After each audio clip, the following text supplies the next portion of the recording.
안녕하십니까 셀코TV 구독자 여러분, 터놓고 말해요를 진행하는 도시문헌학자 김시덕입니다. 오늘은 한국에서 그 미래가 주목되는 지역, 그리고 한국적 부동산의 특징이랄까요? 특히 제가 강조하는 게 있죠. 국제정세, 안보와 한국도시는 관련되어 왔다라는 그런 포맷에서 전반적으로 말씀을 나눠보도록 하겠습니다.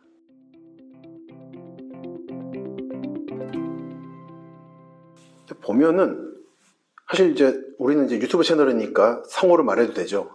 스타필드인데, 스타필드가 들어간 데가 그 뒤에 뜬 것이냐, 신도시를 개발하는 시점 또는 개발 예정된 지역에 스타필드가 들어갔냐를 봐야 되는 것 같아요. 저는 오히려 스타필드의 이점을 그 지역의 신도시로서 또는 중심 대도시의 외곽에 주목할 만한 지역으로서 뜨고 있는 곳이구나 라는 거를 이분들이 캐치를 빨리 한 거라 생각해요.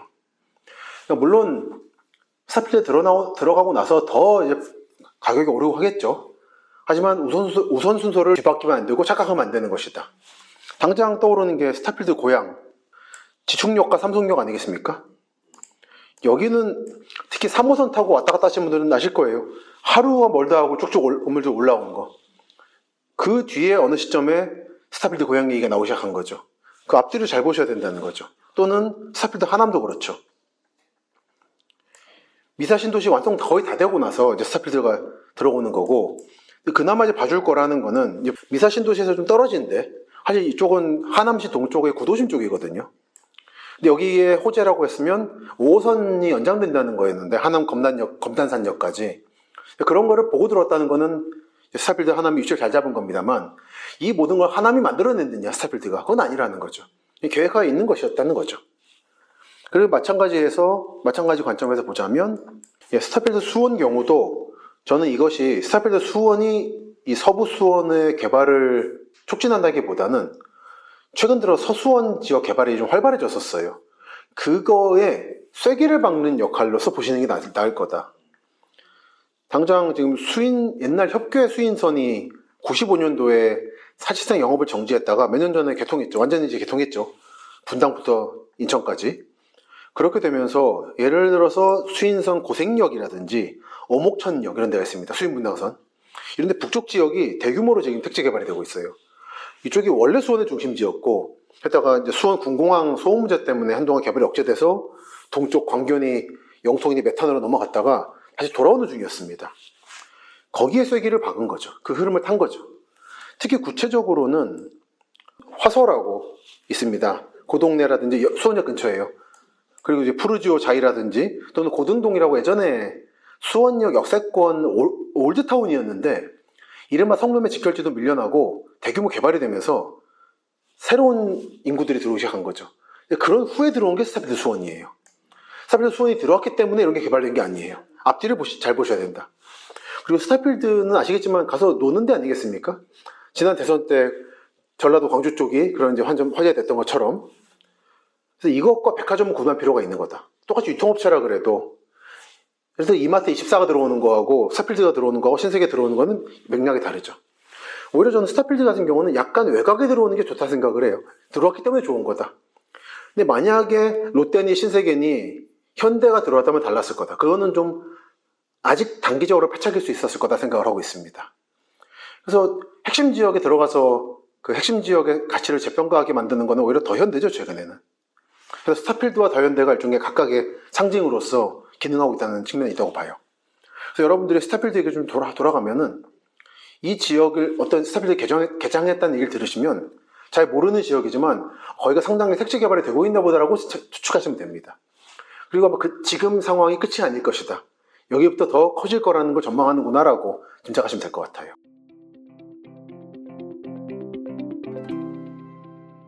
좋은 지역을 좀 말씀드린 것처럼 철원은 가능성의 영역인 거고, 파주는 사실상 기회가 보이기 시작하는 거죠. 운정도 그렇고, 운정은 지금도 짓고 있습니다. 그 GTX-A가 완공되고 나고 개통하고 나면 어떻게 될지는 아무도 모르는 상황입니다. 따라서 고향 킨텍스 쪽도 그렇고 마찬가지고 아직 빈 땅 많거든요. 이런 것들. 그리고 언제나 강조하지만 화성 중서부, 평택 서부, 그리고 천안, 아산, 당진 동부까지. 이 지역은 미래 한국의 땅이라 생각해요. 예산 홍성도 약간 영향권이긴 한데 아마 파급 효과가 큰 건 당진가지일 것 같습니다. 그런 지역들은 아마 2050년 시점까지 아마 미래의 땅들이 될 겁니다. 왜 그렇게 생각하냐라고 말씀하시면 한번 가보시라는 말씀드리고 싶어요. 아산 국가산업단지가 화성부터 당진까지 걸쳐 있는데요.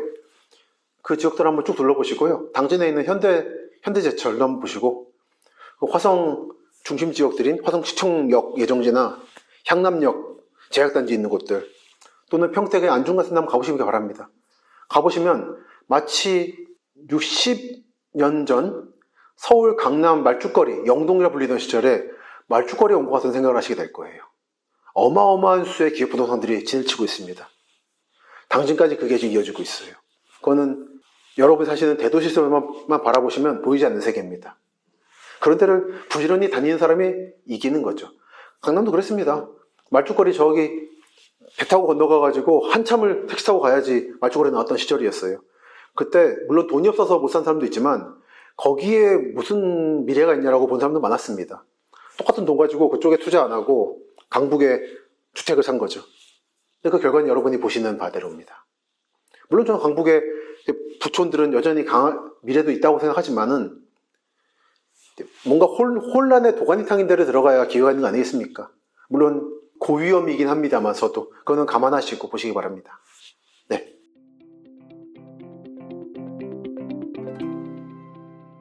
저는 그린벨트는 기본적으로 반자본주의적으로 생각합니다. 토지 소유자들의 권리를 국가가 묶어놓은 다음에 차익이 발생할 거 아닙니까? 그 주변 개발 지역하고 필요할 때마다 택지지구 개발한다면서 그 차익만큼을 국가가 가져가 버린다는 제도로 생각해요. 아마 합헌 나오는 걸로 알고 있는데 그럼에도 불구하고 저는 이거 근본적으로 반자본주의 지역으로 생각하고 결국은 모든 그린벨트는 풀려서 그 토지주들이 그 주변 지역 시세가 알맞는 가격을 받는 게 자본주의 논리에 맞다 생각합니다. 그래서 이거는 국가가 마치 선심 쓰듯이 어디 풀어주고 하는 방식 자체가 재산권을 국가가 침해하고 있는 거라고 생각합니다. 저는 이거 답은 전부 다 해줘야 된다입니다. 그리고 정말 자연보호가 필요한 곳들은 국립공원법이라든지 다른 법으로 하면 돼요.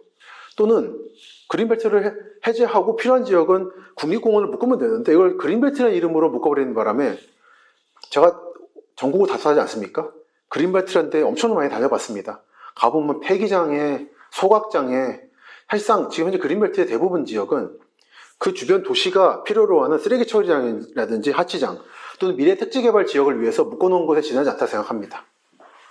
정말 환경적으로 우수한 데도 있는데 그런 것들은 제가 이해하기로는 그렇게까지 절대적으로 많지는 않아요. 재검토가 필요한 시점이라고 생각합니다. 그린벨트 자체가 박정희 대통령 때 군사적 목적으로 설정됐다는 배경이 있습니다. 설정 자체가 자연보호가 아니에요. 이걸 명심하시고 다시 한번 그린벨트 제도를 처음부터 한번 생각해 보시기 바랍니다.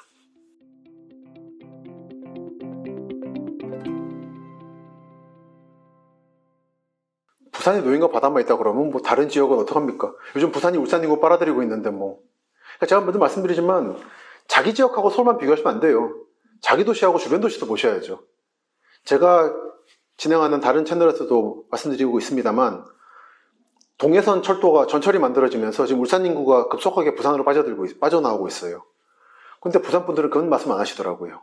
서울만 바라보시지. 또는 산업은행 부산 가져가는 문제에 대해서 지난해 그 관계자 고위 공무원이 그런 말 했었잖아요. 부산에 갈 건데 부산에 와야지만 지역 균형 발전이 이루어진다 말은 하지 말라고. 정말 그런 거라면 부산 주면 안 되는 거고 더 힘든 데 줘야 되는 거라고. 그러니까 자기 지역을 서울만 보지 마시고 주변 지역과의 관계는 어떤가도 함께 보시길 바란다. 부산이 노인과 바다만 있다고 하는 거는 좀 그런 말씀하시면 안 된다라고 말씀드리고 싶어요. 원래 부산은 동래가 중심입니다. 동래 거의 산이잖아요. 금정산성도 있고 동래산성도 있고 그런 쪽들은 안 가라앉죠. 근데 이제 해운대 같은 이제 광안리라든지 이렇게 바닷가에 만든 것들이 그런 겁니다. 근데 부산 넓고 부산 중심지 중에는 온천동 해가지고 그 옛날 동네 쪽도 있기 때문에 아마 본인 사시는 지역만 보시면은 요마다 보실 수 있고 실제로 인천이든 목포든 부산이든 해안 도시들에 대해서는 해안 침식 문제도 있고 점점 이제 기상 이변과 함께 여름에 폭풍이라든지 태풍이 심해질 거예요. 그리고 요즘 제가 강조하고 있는 부산에 떠오르는 미래 기장군 동부산 쪽 오시리아부터 해서 이쪽은 그런 영향 별로 없거든요. 이제 물론 원자력 발전소가 있는데 그건 좀 다른 문제니까.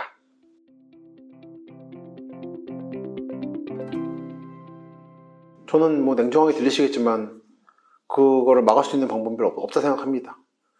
그 3대 메가시티를 말씀드리잖아요, 제가. 대서울권, 중부권, 동남권. 집중이 될 거예요. 그 중에서도 대서울권으로의 인구 집중은 어쩔 수 없을 겁니다. 이걸 막을 소식이 없다고 봐요. 막으려면 두 가지를 말씀드렸었는데, 하나는 특히 그렇게 걱정하시는 지역에서 고위직들을 다 남녀 절반씩 하십시오. 강제적으로. 그럼 청년 여성들이 오지 말라 그래도 올 거예요. 근데 안 그러잖아요. 또 하나는 인구 감소라 그러는데 그 지역에 외국인 인구까지 포함해서 계산하면 계산이 달라집니다. 근데 한국은 이미 다민족 국가가 됐는데 이걸 현실을 지금 이렇게 하고 있는 거라서 그걸 받아들이시라는 말씀을 드리고 싶어요. 말하자면 일종의 정신혁명이 필요한 건데 이런 상황을 안 받아들이는 자체가 아직 시급하시지 않지 않나라는 생각을 전 하고 있습니다. 20여 년쯤 뒤에 다시 한번 이 얘기를 하게 된다면 그때는 아마 상당히들 시급하시리라 생각합니다만 그땐 특히 아마 외국 이민 문제는 상당히 절박한 상태일 겁니다. 한국에 오려는 사람이 굉장히 줄어들었을 가능성이 있어요. 그 시점이 되면. 현재는 지금 이미 경쟁 중이거든요. 한국에 이렇게 손 놓고 있을 상황이 아닌데 이런 것들을 말씀 안 하시고 공장만 더 지어주면 된다는 생각만 하시기 때문에 저는 좀 안타까움이 있죠.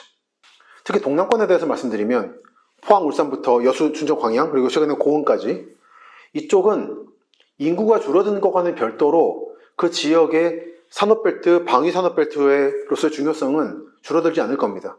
북한과 중국이 서북방 쪽에서 밀어붙이는 한 동남방이 가장 한국의 마지노선이 될 거거든요.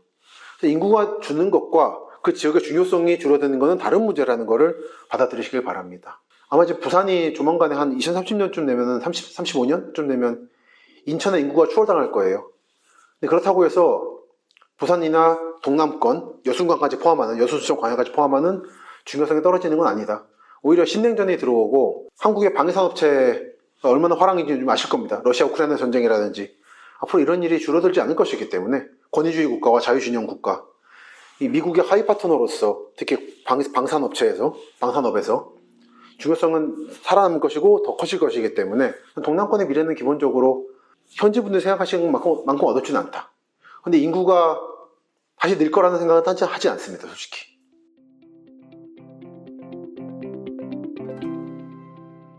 그러니까 지자체 단위에서는 어떨지 모르겠는데 마을 단위로 내려가면 별로 반기지 않더라고요.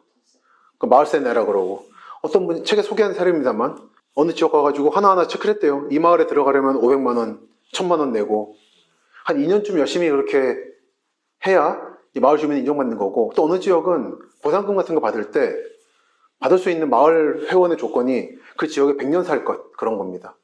그러니까 위에서는 균형해달라고 하는데 아래에서는 막상 받기 싫은 거예요. 그런 것도 하나하나 포함해서 아직 정말 인구 감소라는 걸 시급하게 느끼지 않는구나. 오히려 줄어서 좋아하시는 분들 계시더라고요. 예전에 인구가 너무 많았던 겁니다. 한국의 인구가 그렇게 늘 많지 않았어요. 분단 그리고 광복 등을 맞이하면서 인구가 비상식적으로 늘어났던 거지. 그게 어느 정도 정상화되고 있다고 봐야 되는 측면도 있습니다. 지방 답사할 때, 특히 이제 농사노촌 답사할 때 제일 중요하게 보는 게 시장입니다. 5일장. 거기 보면은 제일 큰 시장 중에 하나가 아시아마트예요. 거기서 뭐 말씀 다 드렸죠. 말 다 한 거죠. 이거 현실입니다. 근데 이 현실을 이 여론 오피니언 리더라고 또는 여론 대표하는 층들이 대도시의 핵심 지역에 살다 보니까 정말로 모르는 겁니다. 제가 지난번에 냈던 책 중에 문헌학자의 현대한국 답사기라고 제일 마지막에 쓰는 게 화성 향남에 대한 얘기입니다. 화성 향남이라 그러면 이제 서해선과 신안산선이 올 곳이에요. 핵심 지역인데 그 지역부터 다른 화성의 지역, 농촌이든 공장이든 가는 버스를 탔더니 한국 노인과 외국인 청년만 타고 있더라고요. 그게 경기도까지 그렇습니다. 화성이라는 데도 그래요. 화성하면 동탄만 떠올리시죠? 화성은 넓습니다. 염전도 있어요. 그런 화성조차도 그런 상황이고 그래서 외국인 수용소도 화성에 있죠. 남해안 쪽에. 그런 걸 한 번이라도 돌아보시면 생각이 많이 바뀔 겁니다. 근데 이제 정책 결정하는 분들이 특히 서울 예를 들면 강남 살다가 강북 딱 출퇴근만 하고 그러면 다니니까 본인들의 이 노선이 너무 과잉대표되고 있어요. 젠트리피케이션은 너무 과다대표되고 있는 문제라고. 뉴요커들이 자기 출퇴근하는 라인에서 가게 없어지는 게 안타까워서 문제제기하는 건데 실제로 뉴욕의 대부분 지역은 그거 한번 겪지 못하고 그냥 소멸해버린다고. 오피니언 리더들이 익숙하기 때문에 중요하다고 생각하는 문제하고 실제로 전국을 다녔을 때 중요하게 보이는 문제는 다른 겁니다. 이 구분을 하셔야 된다 생각을 해요. 이상 오늘 방송을 마치겠습니다. 오늘 방송을 보시고 더 알고 싶은 지역이 있으시면은 특히 아마 오늘 아무래도 좀 서울 쪽에 집중이 된 경향이 있죠. 전 늘 이 경향에 반대하는 입장입니다만 이쪽 지역도 궁금하다는 의견이 있으시면은 댓글에 달아주십시오. 그러면은 제작진이 취합을 해서 다음 컨셉을 잡을 때 반영을 할 겁니다. 이상 함께 해주셔서 감사했습니다. 도시문화학자 김시석이었습니다.